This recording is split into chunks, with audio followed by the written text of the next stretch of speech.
What inspired me was just like any other Sikh today who have forgotten the footprint of the vastness of the footprint of the legacy across Pakistan and the lands that where the Sikhs had an empire. 80% of that empire of Ranjit Singh and the Sikh footprint actually falls in Pakistan today. 20% is in India. And the Sikhs' umbilical cord has been severed from it. Today, if you look at it, if you talk to the Sikh community, everyone desires to go to Pakistan, but to me, it's like going to Mecca. The Sikhs are only remembering Pakistan with Nankana Sahib, Panja Sahib, or Dera Sahib Gurdwara.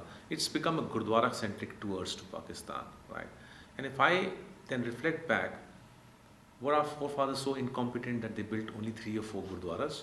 Clearly not, because when you read the history book, it was the first time that the invasions into the subcontinent were stopped and a mighty empire was created, which was a very secular empire, which had participation by Hindu, Muslim and Sikhs.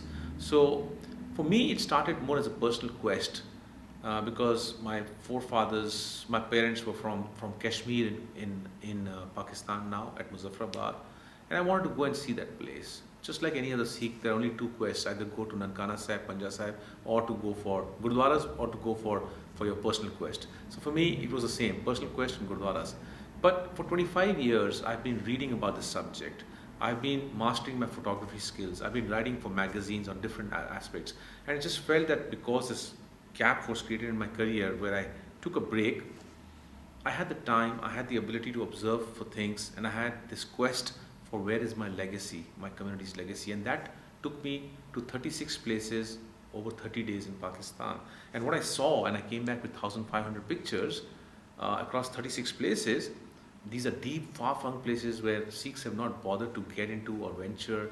And I've tried to look at the legacy, not just the Gurdwaras. And legacy means art, architecture, forts, battlegrounds, the Anglo-Sikh battlegrounds, the Havelis, the frescoes, and also Gurdwaras, including some interfaith concepts, and infusing these remnants as they stand with some emotive stories so that the readers are actually reflecting on what's being conveyed through those remnants.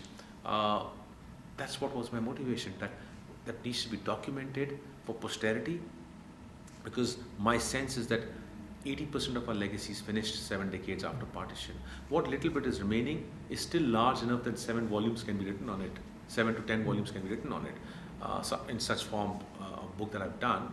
But at least what I've done in terms of research had to be documented, because in 7 decades no one has done it in a photographic manner. So if I don't do it, then who's going to do it? And how will our future generations know about what existed in the past? So this is a snapshot 7 decades after partition of what are the remnants of our legacy. Hopefully 100 or 200 years from now, our future generations will be able to look at it and say, okay, what it was actually.